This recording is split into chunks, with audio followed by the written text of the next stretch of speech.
ఆంధ్రప్రదేశ్ ఉప ముఖ్యమంత్రి పవన్ కళ్యాణ్ గారు తెలంగాణ రాష్ట్ర ముఖ్యమంత్రి రేవంత్ రెడ్డి గారిని కలిసి తాను ప్రకటించిన విరాళం వరద బాధితుల సహాయార్థం తాను ఏదైతే ₹1 ప్రకటించారో ఆ ₹1 చెక్ని హ్యాండ్ ఓవర్ చేయడం జరిగింది.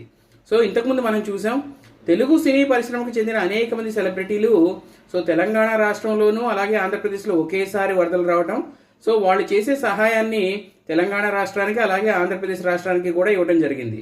అయితే మనం కానీ గమనించినట్లయితే ఆంధ్రప్రదేశ్కి చెందిన రాజకీయ నాయకులు ఎవరు కూడా తెలంగాణకి విరాళాలు ఇచ్చినట్టుగా మనం ఎక్కడా చూడలేం. కాకపోతే ఏంటంటే పవన్ కళ్యాణ్ గారితో ఒక విధంగా డ్యూయల్ రోల్ కాబట్టి, ఎందుకంటే ఆయన తెలుగు సినీ పరిశ్రమకు చెందిన వ్యక్తి కాబట్టి, ఉన్నది హైదరాబాద్లో కాబట్టి ప్రజెంట్ తెలంగాణ రాష్ట్రంలో వరద బాధితుల సహాయార్థం ఆయన విరాళం ప్రకటించడం జరిగింది. దాన్ని ఈరోజు అందజేయడం జరిగింది.